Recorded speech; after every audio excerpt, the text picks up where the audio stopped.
नमस्कार. महाराष्ट्रातील विविध क्षेत्रातील बातम्या झटपट आपल्या मोबाईलवर पाहण्यासाठी लगेचच सबस्क्राईब करा राष्ट्रशक्ती लाईव्ह न्यूज आणि सोबत बेल आयकॉन प्रेस करायला विसरू नका. पहिली गोष्ट आमची ओळख 1 वर्षापासून आहे आणि माझं आमच्या सगळ्या घरच्यांचं, माझ्या बाकी बहिणींचं त्यांच्याशी बहीण भाऊ ह्या नात्यासारखं रिलेशन आहे. म्हणजे माझ्या आई वडिलांनी आम्ही कोण नसतो, आपल्या मुलीत ही एकटी मुलगी राहते. माझ्या आईनी आणि वडिलांनी तिला मुलीसारखंही केलं, तिला सोडायला जायचं आणि सगळं केलेलं आहे आणि आमचं रिलेशन एवढं क्लोज होतं. आणि मेन म्हणजे भैया आहे ना जास्त क्लोज, म्हणजे त्यांच्यात रिलेशन, कारण तो कधीतरी येत होता, तो मुंबईला होता तेव्हा पण, पुण्याला होता पण तेव्हा पण त्याच्याकडे त्यांचा नंबर वगैरे असं ह्या वर्षात काय, उलट आमच्याकडे होता पण त्यांचं जास्त आला तरी तो सॅटर्डेचं संडे जायचं, जास्त कॉन्टॅक्ट नव्हतं.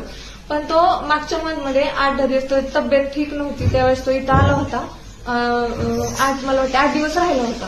त्यावेळेस त्याची ट्रीटमेंट पण म्हणजे त्यांनी दिली होती. तेव्हा त्यांची जरा ओळख झाल्यानंतर ना मग तो इथं थांबला, बरा झाल्यानंतर तो पुण्याला गेल्यानंतर ना मग त्यांनी तिला असं विचारलं, लग्नाबद्दल प्रपोज केलं होतं. ते आहे सगळं आमच्याकडं.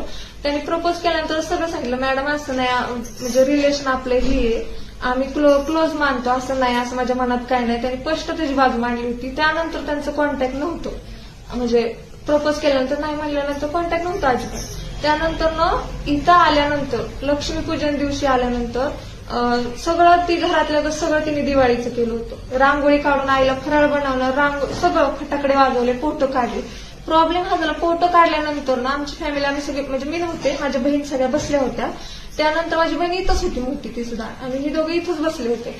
तर त्यांनी फोटो पाहिले आणि म्हणले, दादा तुला कळत नाही का, असे फोटो काढतात का, असं नाही का, व्यवस्थितच काढलं नाही. आणि त्या एवढ्या मेंटली डिस्टर्ब होत्या, मी जसं बोलते तसं नव्हत्या, त्या वेगळ्या टोन मध्ये बोलत होत्या. म्हणजे एखादं कसं धमकी वगैरे असं, म्हणजे बोलल्यामुळे तो एवढाच बोलला की मॅडम असं बोलू नका, मला असं बोललेलं आवडत नाही म्हणून. एवढं बोलला म्हणून त्यांनी त्याला इतकं म्हणजे निघून गेल्या त्या. त्याच्यानंतर ना ते झाल्यानंतर ना मग तो म्हणला, मॅडम तुम्हाला माझा राग आला असला बोललेला तर तो सॉरी. म्हणला, आम्ही अगोदरच माझ्या टेन्शनमध्ये, माझे खूप मॅटर झाले, मला टेन्शन आहे, मी डिप्रेशन मध्ये, आणि त्याच्यात तुम्ही असं करता, तुम्हाला मला काळजीच नाही, असं वगैरे त्यांचं कम्युनिकेशन ते पण आहे. आम्ही नंतर तुम्हाला पण भेटेल, सगळं आहे आमच्याकडं, ते तुम्हाला आमची काळजीच नाहीये असं केलं. मग त्यांनी समजून सांगितलं, ठीक आहे तुमचा काय प्रॉब्लेम आहे सांगा वगैरे असं.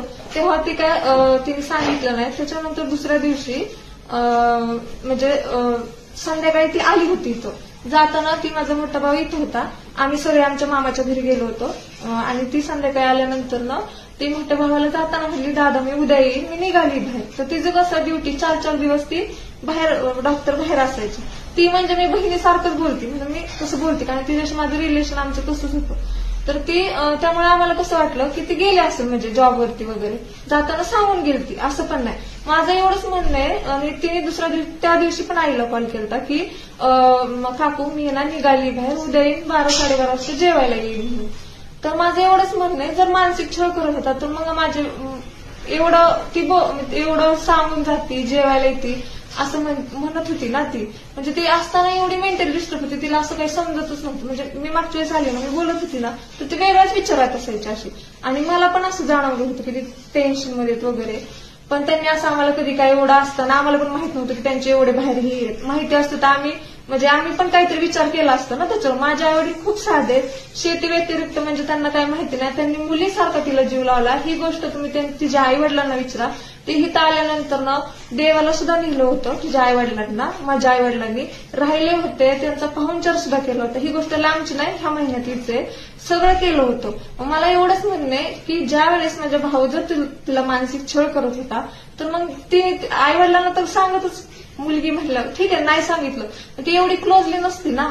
आणि शेवट म्हणजे लक्ष्मीपूजन दिवसापर्यंत जर एखादी, म्हणजे मी मुलगी, मला जर ह्या घरातला मुलगा टॉर्चर करतोय, ती डॉक्टर आहे असं बी नाही, आपल्यापेक्षा ती डॉक्टर आहे, तिला जरा तरी नॉलेज होतं ना, ती कसं काय मग म्हणजे फॅमिलीत मिक्स झाली काय, तो इग्नोर करत होता तरी का गेली असं फोटो काढले कसं. जर एखादा मुलगा एका मुलीला जर मानसिक त्रास देतोय, ती मुलगी त्यापासून लांब जाईल का त्या मुलाच्या पाठीमागे जाईल. मला एवढंच विचारायचं सगळ्यांना की मग जर तुम्ही म्हणताय ना मानसिक छळ केला आणि तिने काही लिहून द्या हातावरती, आमच्याकडे प्रूफ आहे, आम्ही सिद्ध करणार आहे माझा भाऊ निर्दोष आहे म्हणून.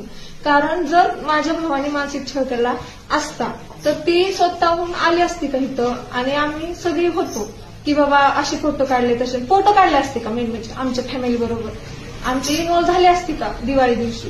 आणि तिने दुसऱ्या दिवशी सकाळी पण खूप टॉर्चर केलं. तर इथून त्याचा फ्रेंड आजारी म्हणून गेला तर तो कंटिन्यू तिला म्हणजे कॉल करत होता. त्याला कॉल करत होता. तो म्हणाला म्हणजे तुम्ही मला एवढे कॉल करताय मी गाडी चालवते तुम्ही मला खूप म्हणजे ती म्हणली तुम्हाला माझी काळजीच नाही मी माझे एवढे प्रॉब्लेम सांगते. तो तिला एवढं सुद्धा म्हणाला की मॅडम तुमचे प्रॉब्लेम आहे ठीक आहे मी आता बाहेर आहे आपण घरी आलो ना आई नाना आपण म्हणजे तुमचं जे टेन्शन आहे ते सांगा. नाही मग ती असं खूप मेंटली टॉर्चर करायची सारखे कॉल करत होते. एवढी डिटेल आता माहित नाही मला पण ते सगळे आम्ही दिलेले ते तुम्हाला माहिती होईल नंतर ना.